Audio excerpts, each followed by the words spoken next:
This summer saw some momentum gathering unexpectedly around new rules of AFMD2. And that's because, firstly, European Council agreed on its position, and then there was that in July an agreement, a provisional agreement, reached on the rules.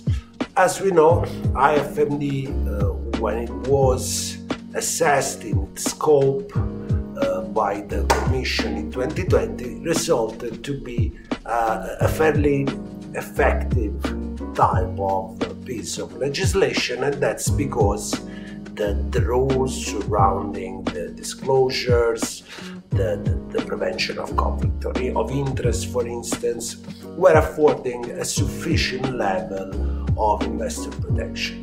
But where there is always room for improvement, we see that the rules of AFMD2 seek to address also a different type of issue, which is the one of creating a pan-European regime on loan originating funds. And this is because there is an intimate connection, once again, between the AFMD and the Capital Markets Union, where the loan originating funds play a very important role in helping green and digital transition or the economic growth of the European Union by offering a more alternative type of funding option to European corporates and small, medium enterprises. So on the rules under AFMD2 for what concerns the pan-European regime on loan originating funds, we need to look at the situation as depicted also by ESMA in 2016 on a European framework on loan originating funds. There were a handful of European member states where private credit markets had already, we wouldn't necessarily say flourished, but they were sort of being born, if you like. And so there were regimes, local regimes, for loan originating funds.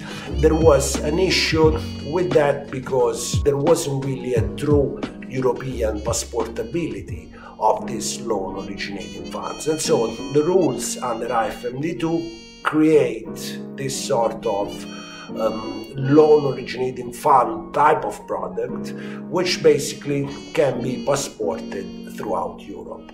In designing this European regime for loan originating funds, AFMD remains open to the fact that these existing member states that had already their regimes, or also new member states, may decide that loan originating funds in those countries have or should have more stringent requirements. And so also the AIFs that abide to the European regime should be realistically